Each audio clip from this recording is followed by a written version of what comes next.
नमस्कार, मी भाऊ तोरसेकर. तुम्ही बघत आहात प्रतिपक्ष.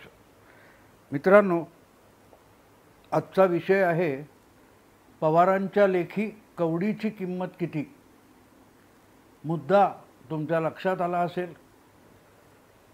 पार्थ पवार या आपल्या नातवाविषयी पवार साहेबांनी प्रक्षुब्ध होऊन जे एक जाहीर विधान केलं, त्यावरून गेले 2 दिवस खळबळ माजलेली आहे. मी सुद्धा 24 तासानंतर त्याच्यावर एक व्हिडिओ टाकला, तुम्ही बघितला असेल. पण तो व्हिडिओ केल्यानंतर मलाही माझी चूक लक्षात आली की पवार साहेब आणि आपण सामान्य माणसं किंवा अगदी पत्रकार यांच्या भाषेमध्ये एक फरक आहे. आपण सर्वसाधारण लोक जे आहोत, हे व्यवहारातले जे शब्दकोश आहेत किंवा व्यवहारातली भाषा आहे आणि त्यातले जे शब्द आहेत त्याचे एक ठरलेले अर्थ आहेत. त्या अर्थाने आपण ती भाषा बोलत असतो, वापरत असतो आणि समोरचा माणूस पण त्याच अर्थाने ती भाषा घेत असतो. क्वचितच काही लोक असतात त्यांना भाषा आणि शब्दांचे अर्थ लागत नाहीत, ते आपल्या परीने त्याचे अर्थ शोधतात. पण पवारांच्या बाबतीत अपवाद आहे. पवार अनेकदा जे बोलतात त्यातून त्यांना वेगळं काही सुचवायचं असतं आणि याच्यावर अनेकदा मी भाष्य केले, अनेकांनी इतरांनी भाष्य केले, पत्रकारांनी भाष्य केलेलं आहे. म्हणजे ते हिंदी सिनेमातलं गाणं आहे ना, कहीं पे निगाहे कहीं पे निशाना, लेकी बोले सुने लागे, असे पवार बोलतात. आणि त्यामुळे एक गोष्ट, आधीचा जो व्हिडिओ मी याच विषयावर केला तेव्हा माझ्याही डोक्यातून निसटली होती, नजरेतून सुटली होती, कानावर येऊन सुद्धा न ऐकल्यासारखी झाली असेल. आणि पवारांनी विचारलेला एक शब्द तो मलाही खटकायला पाहिजे, कोणालाही खटकायला पाहिजे, तो खटकला नाही याचं नवल मला वाटलं. आणि म्हणून कालचा जो व्हिडिओ मी टाकला होता त्यानंतर परत एकदा एक व्हिडिओ बनवण्याची मला गरज वाटली. पवारांनी असं म्हटलं की पार्थ पवार हा त्यांचा नातू अपरिपक्व आहे, इमॅच्युअर आहे आणि त्याच्या बोलण्याला आम्ही कवडीची किंमत देत नाही. नातवाच्या बोलण्याला आम्ही कवडीची किंमत देत नाही असं पवारांनी म्हटलं. याच्यात कवडीची किंमत हा खटकणारा शब्द असला पाहिजे. याचं कारण असं आहे की चटकन आपण म्हणलं की ज्याला काही किंमतच नाही, एक टाकाऊ वस्तू आहे, अशा अर्थाने जेव्हा बोलायचं असतं तेव्हा आपण कवडीमोल भावाने विकलं म्हणजे अगदी योग्य किंमत देखील मिळाली नाही, इतकी कमी किंमत असेल तर आपण कवडीमोल भावाने विकलं असं म्हणतो. म्हणजे कवडीला काही मोलच नाही हे त्यातलं गृहीत असतं. कवडीची किंमत देत नाही, कवडीची किंमत नाही, कवडीमोल भावाने विकलं, हे तुमच्या आमच्या बोलण्यातले आणि व्यवहारी भाषेतले शब्द आहेत आणि आपण त्याच अर्थाने घेत असतो. पण खरंच पवार साहेबसुद्धा तुमच्या आमच्या भाषेतले आणि आपल्या शब्दांचे अर्थ घेऊन तसेच बोलत असतात का? हा विषय गंभीर आहे. आणि म्हणून मला आधीचा व्हिडिओ होऊन गेल्यानंतर हा मुद्दा लक्षात आला, किंबहुना एक संदर्भ लक्षात आला की पवारांच्या कवडीची किंमत, पवारांच्या लेखी कवडीची किंमत नेमकी किती आहे हा प्रश्न विचारला गेला पाहिजे. आणि तो जर इतर कोणी विचारला नसेल तर तो मी विचारला पाहिजे. आता मी पवार साहेबांची मुलाखत, प्रदीर्घ मॅरेथॉन मुलाखत घ्यायला जात नाही आणि पवार माझ्यासारख्यांना मुलाखती देत नाहीत. त्यामुळे पवारांकडून या प्रश्नाचं उत्तर मागणं मला तरी शक्य नव्हतं. साहजिकच मीच आपला पवारांच्या या कवडीची किंमत याचा अर्थ लावण्याचा प्रयास केला आणि जसजसे संदर्भ शोधत गेलो तेव्हा माझ्या लक्षात आलं की पवार जेव्हा कवडी मोल म्हणतात, कवडीची किंमत म्हणतात, तेव्हा पवारांच्या कवडीची किंमत फार वेगळी आहे. पवारांच्या लेखी तुम्ही आम्ही म्हणतो काहीच किंमत नाही, फडतूस, या अर्थाने जसं आपण कवडीकडे बघतो तसे पवार साहेब बघत नाहीत. आणि म्हणून त्यांच्या या विधानाचा अन्वय वेगळ्या प्रकारे त्यांच्या भाषेत आणि त्यांच्या आशयाने लावणं मला अगत्याचं वाटलं. या विषयात शिरण्याआधी मी तुम्हाला माझ्या आयुष्यातलाच एक प्रसंग सांगेन. आम्ही म्हणजे माझे काही पत्रकार मित्र दिलीप जोशी, प्रदीप वर्मा, पंढरीनाथ सावंत, पुष्पा त्रिलोककर ही जी आमचे मराठातली ओरिजिनल मंडळी होती, हे आम्ही अनेकदा 80-90च्या 70च्या दशकामध्ये 2-2, 4-4 दिवस, 10-10 दिवस कुठच्या तरी लांबच्या पिकनिकला जायचो, सहलीला जायचो. असेच आम्ही 1980 साली दिल्ली, आग्रा, जयपूर फिरायला गेलो होतो. आणि तिथून मग दिल्लीत जयपूर असे मुक्काम असायचे आमचे. तर आम्ही आग्र्याला गेलो होतो आणि आग्रा फत्तेपूर सिक्री. तर फत्तेपूर सिक्रीच्या तिथे आम्ही पोहोचलो. आणि तुम्हाला माहीत आहे, तुम्ही जेव्हा असे पर्यटक म्हणून जाता तेव्हा अशा पर्यटन स्थळी काही लोक गाईड म्हणून काम करत असतात. त्या स्थानाची, तिथल्या इतिहासाची वेगवेगळी माहिती तुम्हाला देतात. इमारती असतील, कोण राजे रजवाडे झाले असतील, कोण कवी वगैरे झाले असतील, यांची माहिती देतात. त्यांना आपण गाईड म्हणतो. तर अशा पर्यटन स्थळी आपण जातो तेव्हा ते लोक आपल्यावर अक्षरशः झडप घालतात. पण आम्ही असल्या सगळ्या काय म्हणतात त्या गदारोळात शिरणार नव्हतो. त्यामुळे माझा दिवंगत मित्र आणि आमच्या त्या ग्रुपचा जो प्रमुख होता वसंत सोपारकर, याने त्या सगळ्या गाईडना पिटाळून लावलं की म्हणाला आम्हाला गाईड नकोच आहे, आम्ही इतिहास वाचलेला आहे, आम्हाला नुसतं बघायचं आहे आणि आम्हाला जे काय फोटो काढायचे तेवढे फोटो काढायचे आहेत, बाकी आम्हाला काय गाईड कोण नको आहे असं म्हणून त्यांना पिटाळून लावलं. आणि आम्ही आमच्या त्या काही मिनी बस होती, गाड्या होत्या, त्यातून उतरलो आणि हळूहळू अंग झटकून वगैरे आता कुठून सुरुवात करायची असा विचार करतोय. एवढ्यात एक साधारण 50च्या वयाचा, दाढी वगैरे वाढलेला आणि असा मध्यम वयाचा माणूस आमच्याकडे आला आणि म्हणाला, साहब मैं आपको गाईड करूँगा. तर मी म्हटलं, बुवा आम्हाला गाईडची गरज नाही, आम्ही आधीच बाकीचे गाईड आले त्यांना पिटाळून लावलेलं आहे. तो म्हणला, नाही, तो गाईड तो मैं आपको करूँगा ही. मला अजब वाटलं, हा बळजबरीने आम्हाला गाईड करायला निघाला. तर मी सोपारकरला म्हटलं, बाबा हा मागे लागलाय. तर सोपारकरने त्याला विचारलं, ठीक आहे, इतका आग्रह करतोय, कितना पैसा लोगे, किती पैसे घेशील. तो म्हणाला 25 रुपये. त्या काळात 1980 साली 25 रुपये खूप मोठी रक्कम होती, कारण तिथे 5 ते 10 रुपयातही गाईड तुम्हाला सगळं दाखवतात. व हा 25 रुपये, एक तर आपण पिटाळून लावलं म्हणतो आणि परत आग्रह करतो मीच गाईड करीन. तर त्याला म्हटलं 25 रुपये जास्त होतात. तुम्हाला देखिए साहब, गाइड तो मैं आपको करूँगा ही, अगर आपको पसंद नहीं आया तो आप पैसा देना नहीं, लेकिन गाइड तो मैं करूँगा. मला याची गंमत वाटली की पसंत नाही पडलं तर म्हणाला पैसे देऊ नका, पण गाईड मी करणार. म्हटलं हरकत नाही, ठीक आहे, चल तू आम्हाला सगळं दाखव इथलं काय आहे ते. आणि तो आम्हाला फिरवत होता, बारीक सारीक माहिती देत होता, फत्तेपूर सिक्री वगैरे तिथली सगळी.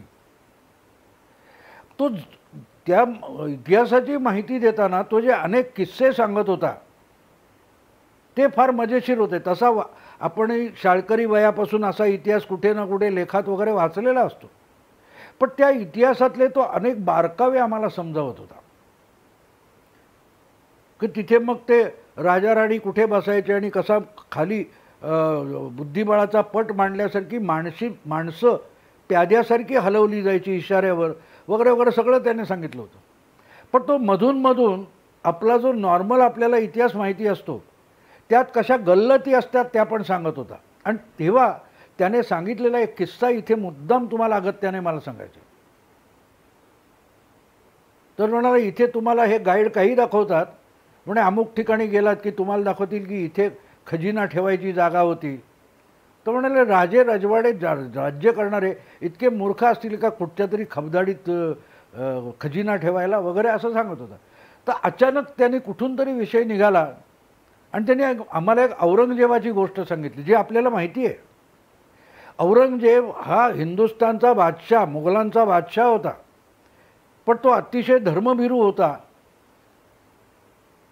आणि तो अत्यंत निरीच्छ प्रवृत्तीने राज्य करत होता. ह्या कथा आपण ऐकलेल्या आहेत की औरंगजेब हा आपल्या हाताने टोप्या विणायचा आणि त्या टोप्या विकून आपली गुजराण करायचा. ही कथा आपण ऐकलेली आहे, आम्ही ऐकलेली बालपणापासून. तर तो किस्सा त्याने सांगितला. तो म्हणाला की आपको क्या लगता है इसमें? म्हटलं होता होगा क्या मालूम. तर त्याने आमच्या ज्ञानात एक अशी एक माणसं सामान्य असतात पण कसा दृष्टिकोन देऊन जातात बघा. तो म्हणला आपने म्हणजे तुम्ही जर टोपी बनवलीत तर ती बाजारात काय किमतीने विकली जाईल? तर म्हणलं काय असेल 5, 10, 15 रुपये, फार तर फार नखरेल असेल तर 20-25 रुपये होतील. क्योंकि आपने बनाई है टोपी. तो म्हणाला मी टोपी बनवली, तुम्ही बनवली, कोणी सामान्य कोण कारागीर असेल त्यांनी टोपी बनवलं ते त्याला जी किंमत मिळते ती बादशाहने विणलेल्या टोपीला मिळेल का? जेव्हा खुद्द बादशाह त्याच्या सगळ्या काम उरक जो आहे त्यातून सवड काढून एक टोपी बनवतो तर ठीक आहे, तो बाजारात विकायला पाठवत नाही. बादशाहने टोपी बनवली तर ती जेव्हा विकत घेतली जाते तेव्हा त्याची मोठी बोली लागत असणार. त्याच्या सरदार दरकदार त्याचे कोण असतील दरबारी त्यांच्या उड्या पडत असतील की ही टोपी आपल्याला मिळावी, कारण ती टोपी वापरण्यासाठी नव्हती, ती जपून ठेवण्यासाठी होती की औरंगजेबाने विणलेली टोपी आहे. आणि त्यामुळे ते 2-5 रुपयात विकली जाऊ शकत नाही. ती लाखोमध्ये करोडोच्या किमतीत विकली जाते. त्या काळातल्या मोहरा असतील तर त्या 10, 15, 20, 25 हजार मोहरांना ती एक टोपी विकली जात असेल. त्या गल्लत कशी होते की औरंगजेब टोपी विकून आपली गुजराण करत होता. तर टोपी बनवणाऱ्याच्या दिवसाला 10-10, 15 टोप्या होतील तेव्हा त्याची गुजराण होऊ शकते. बादशाहची टोपी नेहमीच्या किमतीला विकली जात नाही, ती बादशहाने विणली आहे म्हणून त्याची किंमत हजारो लाखो पटीने वाढत असते. तेव्हा बादशहाने विणलेली टोपी आणि इतर कोणी विणलेल्या टोप्या याच्या किमतीमध्ये कसा फरक असतो हे त्या माणसाने जाता जाता सहजगत्या आम्हाला सांगितलं. आणि म्हणून आजचा विषय जेव्हा मी तुमच्यासमोर मांडतोय की पवारांच्या लेखी कवडीची किंमत काय. तुम्ही आम्ही ज्याला कवडी म्हणतो ती कवडी आणि तुम्ही आम्ही ज्याला टोपी म्हणतो ती टोपी आणि औरंगजेबाने विणलेली टोपी याच्या किमतीमधली तफावत लक्षात घ्या मित्रांनो.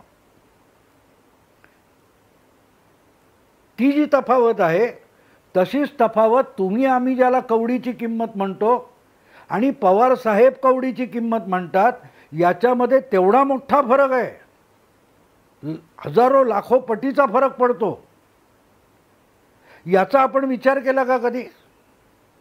मला संदर्भ आठवला तो तोच आठवला आणि म्हणून हा अख्खा व्हिडिओ नव्याने करण्याचा विचार बाळगला. हा फक्त त्या औरंगजेबापुरता विषय नाही आहे. आपण अलीकडल्या काळामध्ये अनेकदा बातम्यांमध्ये वाचलं असेल की सचिन तेंडुलकर या जगातल्या विक्रमी क्रिकेटपटूने आपली बॅट लिलावात विकली आणि ते पैसे कोणाला तरी कुठच्या संस्थेला दान केले.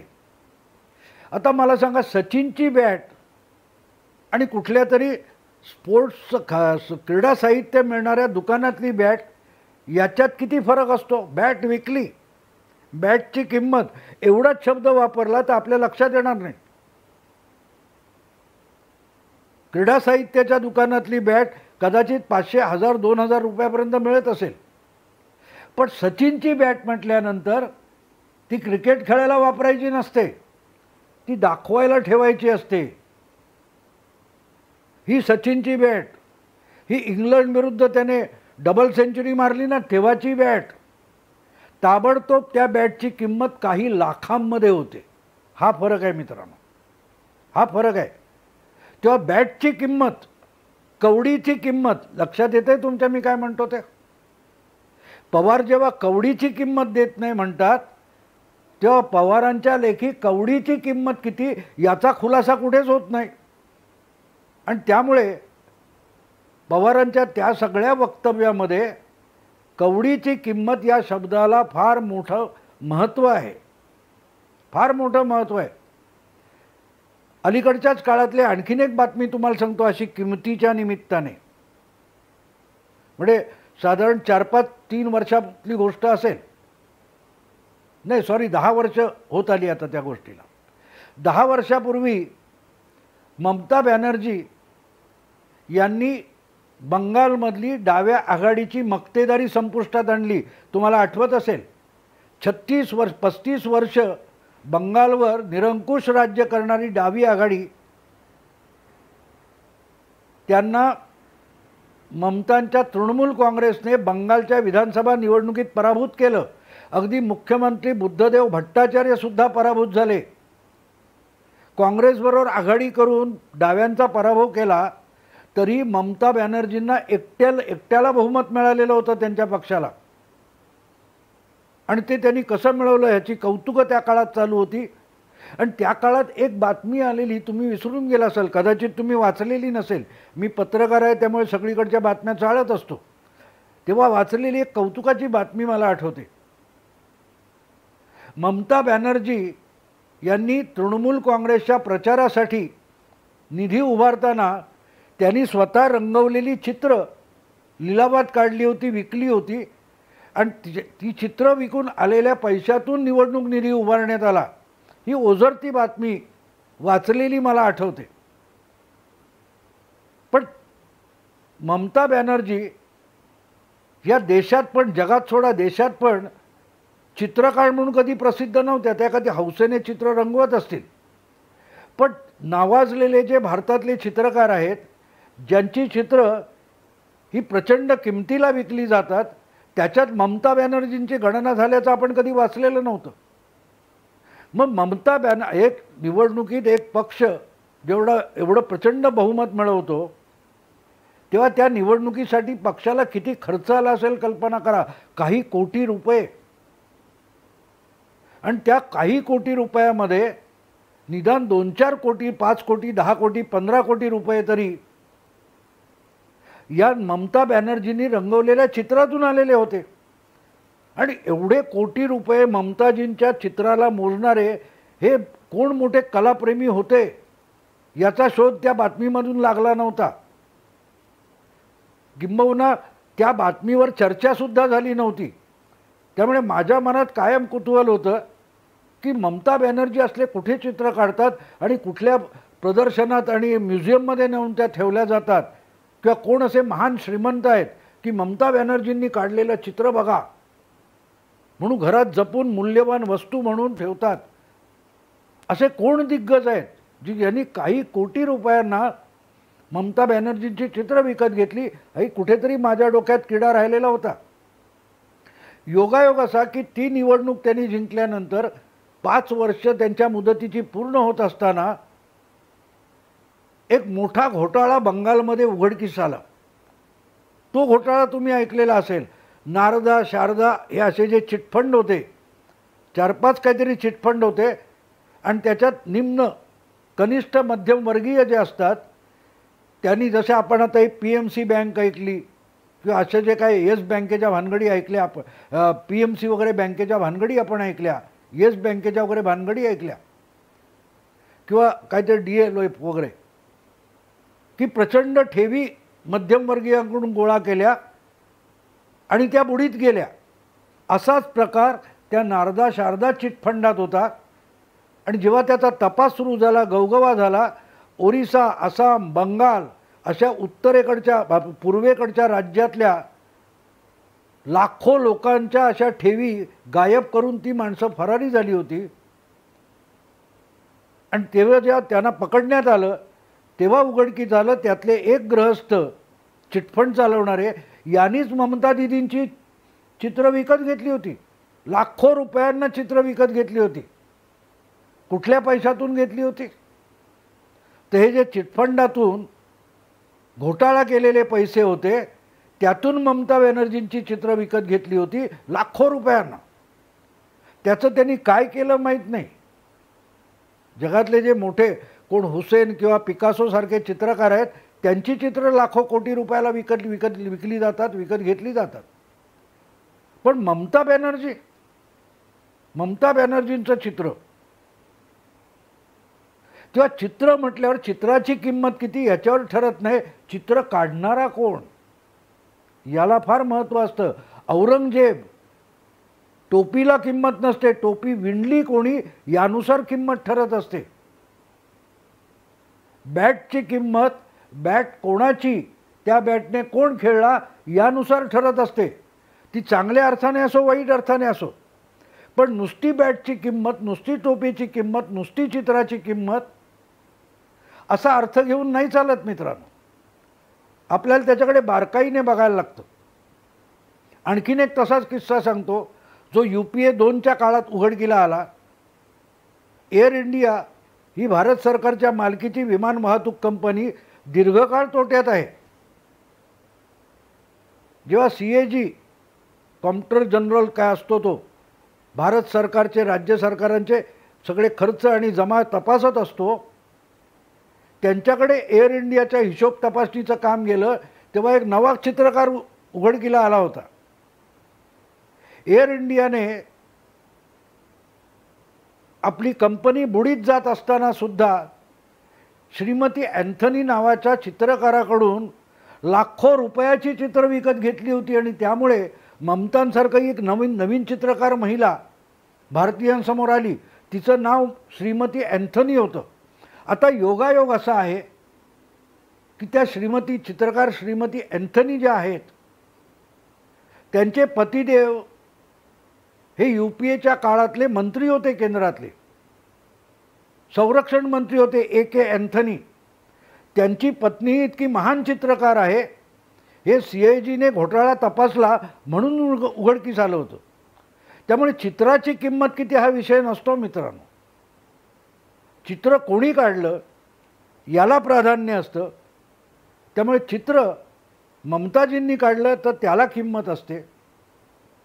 चित्र श्रीमती अँथनींनी काढलं ज्यांचे पतिदेव मंत्री आहेत तर त्याला किंमत असते. बॅट क्रीडा साहित्याच्या दुकानात मिळते आणि सचिनची खेळलेली बॅट याच्या किमतीत फरक पडत असतो. त्यामुळे नुसती किंमत, औरंगजेबाने विणलेली टोपी किंमत फरक पडतो. तसंच पवार साहेबांनी कवडीची किंमत जे म्हटलं आहे ते आपल्याला त्या अर्थाने समजून घ्यायला लागतं.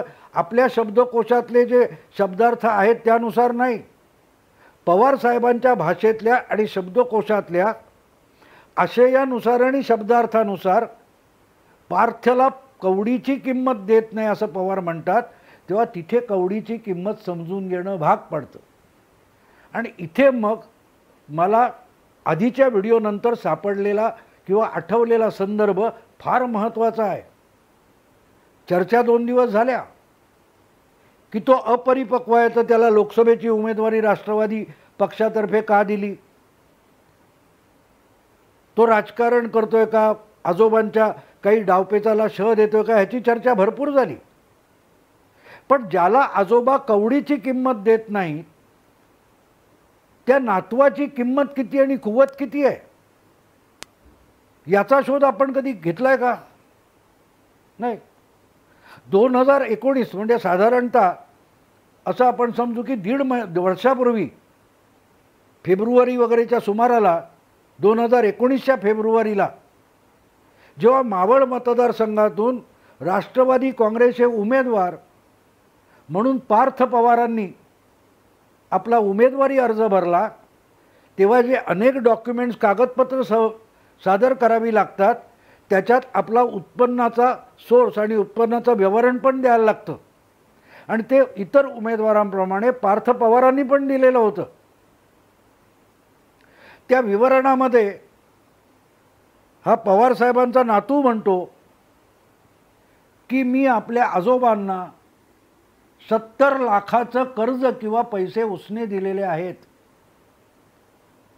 पार्थ पवार यांनी शरद पवारांना 70 लाख रुपये कर्जाऊ दिले होते. असा पार्थ पवार हा कवडीच्या किमतीचा असू शकतो का? विचार करा मित्र. गेल्या 2 दिवसाच्या चर्चेत हा संदर्भ कसा आला नाही मलाही नाही सुचला. मी प्रामाणिकपणे मान्य करतो. पण जो नातू आजोबाला 70 लाख रुपये उसने किंवा कर्जाऊ देतो तो कवडी मोलाचा असू शकतो का?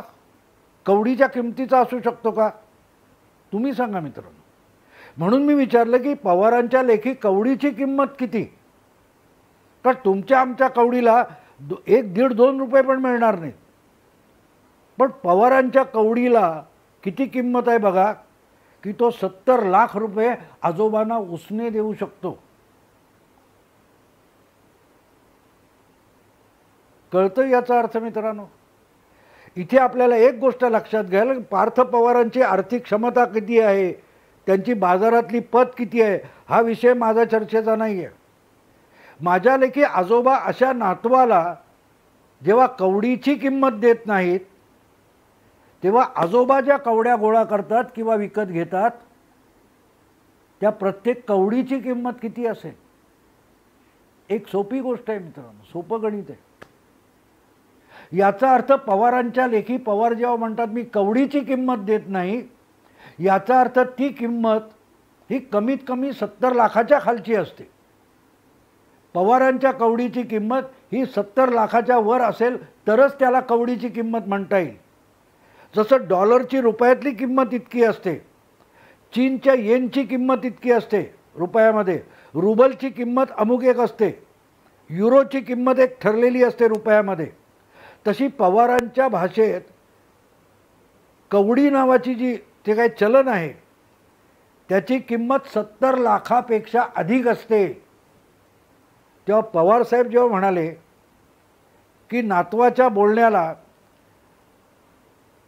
आम्ही कवडीची किंमत देत नाही, तेव्हा पवारांच्या व्यवहारात कवडी मोल किंवा कवडीची किंमत किती मोठी असेल हे लक्षात घ्या. यासाठी हा सगळा जुना इतिहास आणि जुने संदर्भ तुम्हाला सांगितले. मित्रांनो, तुमची आमची भाषा, त्यातले शब्द आणि त्यांचे अर्थ सामान्य असतात. पवारांच्या भाषेतले शब्द आणि त्यांनी योजलेली शब्दरचना म्हणूनच काळजीपूर्वक बघावी लागते. मला पण हे समजायला काही तास लागले मित्रांनो. अर्थात मी पण सामान्य बुद्धीचाच पत्रकार आहे. तेव्हा ही गोष्ट तुम्हाला एवढ्यासाठी सांगितली की पवारांच्या त्या सगळ्या वक्तव्यामध्ये तेवढेच शब्द महत्त्वाचे होते. कवडीची किंमत देत नाही, कवडीची किंमत किती. मित्रांनो, हा व्हिडिओ तुम्हाला आवडला, मित्र परिचितांना फॉरवर्ड करा. प्रतिपक्ष एखादी बातमी किंवा घटनेचे नवनवे पदर उलगडून सांगत असतो, त्याला अधिकाधिक सबस्क्राईब करा. आत्ता इथेच थांबतो. नमस्कार.